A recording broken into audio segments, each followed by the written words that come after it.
As I mentioned, we'll be talking with some more King and Queen candidates in the next couple of weeks. We'll also be talking more about AIDS help. Now, in the early days of the HIV/AIDS epidemic, advocates were really just committed to raising awareness about this global challenge. Today, advocates have the goal of making the next generation HIV and AIDS free. This vision's becoming more of a reality thanks to new treatment and prevention programs and organizations like AIDS Help. Scott, thank you so much for being on with me today. Thank you so much for having me. All right. It's a pleasure to be here. Well, it's a pleasure having you here. And now, Scott, when did you first get involved with AIDS Help? I first got involved with AIDS Help back in 1996 when I first moved to Key West. So I was already a volunteer with an organization in North Carolina called the Triad Health Project. So I had worked with the disease early on. So when I moved to Key West, I was looking for an organization that was for people living with HIV/AIDS.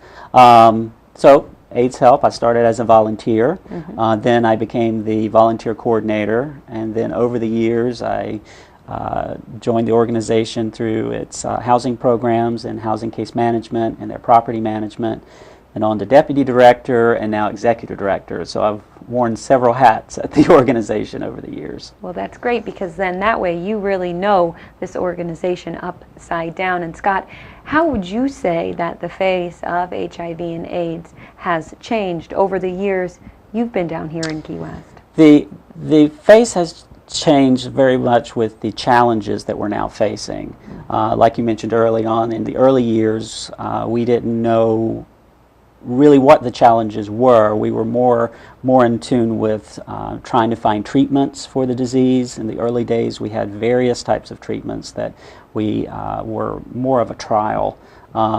People living with HIV/AIDS were not living a long period of time, usually a span of probably about 5 to 6 years.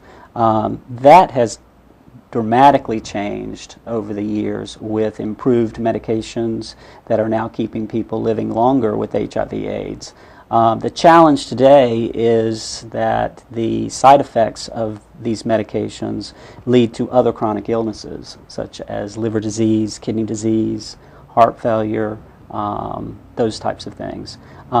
It basically, the medication is keeping the body constantly inflamed for someone living with AIDS. So they're more prone to these types of other chronic illnesses much earlier in life than someone who is living without the disease. Problems with other chronic illnesses that normally would happen to you in your 70s or later in life. So that is the challenge for us today, is to provide the necessary support systems for people that are living with AIDS and who have lived with AIDS now. We're talking 15 and 20 years. So that's really how the face has really changed, from that 5-year window to now to a 15, 20-year, well into their senior years. So the agency has a challenge of not only providing those supportive services, but how do we care for them when they reach those senior years, such as assisted living programs, assisted housing programs. So the challenge is great. The good news is that people are living longer. Right, that definitely. That is the good news. So now, since that's news, you know, that's a new thing that's taken place, people are living longer, not really as much of a challenge anymore. Why is it still so important then to continue getting money to organizations like yourself? Well, the need is greater because of the other chronic illnesses and living longer. That's one. Two is foundation funding, state funding, federal funding, whether we want to call it a physical cliff, a sequester, or whatever. The funding is just drying up. It's becoming harder and harder to get. That's one reason. The other reason is that the longer we have the face of AIDS with us, it is now starting to be categorized as another chronic illness. It's starting to be categorized as any other chronic illness, such as diabetes, leukemia, cancer. So it makes the competition that much harder for funding. So it's a multi-leveled, complex funding nightmare. So that's why we really need the community support. And AIDS Help has been very fortunate and to have the community support for some 27 years now. The AIDS Help was started from a small group of concerned citizens, like many other AIDS service organizations, but we're still here. Many of our other AIDS service organization friends throughout the state have folded. They're no longer around because of such cuts from federal funding and grants, that sort of thing. So the community support, the King and Queen campaign is vital to the agency's operation and its continued mission in order to provide those supportive services for people not only living with the disease, but also for prevention. We don't want you as a client, I often say. And how do we as an agency promote that? We have to be more involved with our young people. Monroe County has the largest binge drinking statistics for people in our high school, for students, and usually that leads to other riskier behavior.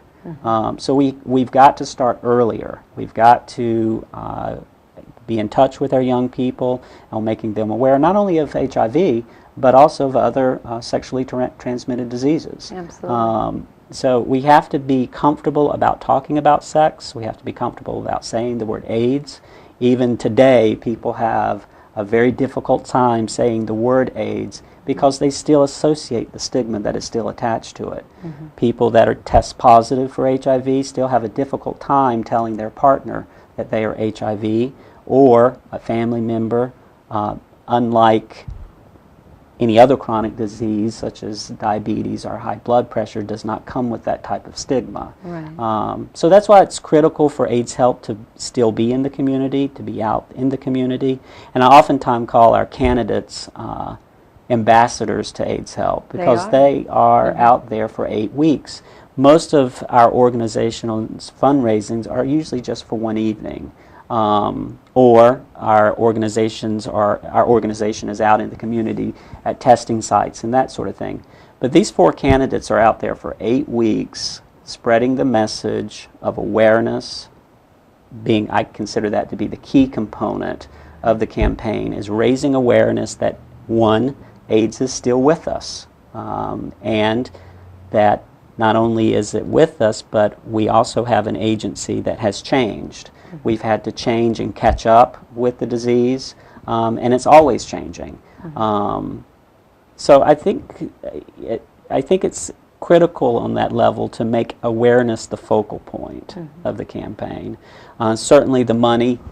It helps. And you need I would sit here and say, "Oh no, we don't want the funding," but we have to have the funding in order to continue the supportive services. But also, for every dollar we raise, we're able to draw down $5 from federal, state, and foundation funding, which is part of the leverage funds in order for us to even apply for such grants in order to continue the mission of the agency. Well, so funding is very critical. It absolutely is, and it's critical to keep your amazing organization alive, and I hope that this Fantasy Fest campaign is very successful. I think it's looking up to be because you've got some great candidates. It has a lot of energy. I've been to a lot of the events, and if you want to know what the best place to look for the events and what's going on with the campaign is on the website, on our website at aidshelp.cc. There's always updated on what events are going on. So some of them are very, very creative, but there's a lot of high energy out there, and it's a lot of fun. It absolutely is. Well, Scott, thank you so much for being on with me this morning and joining me.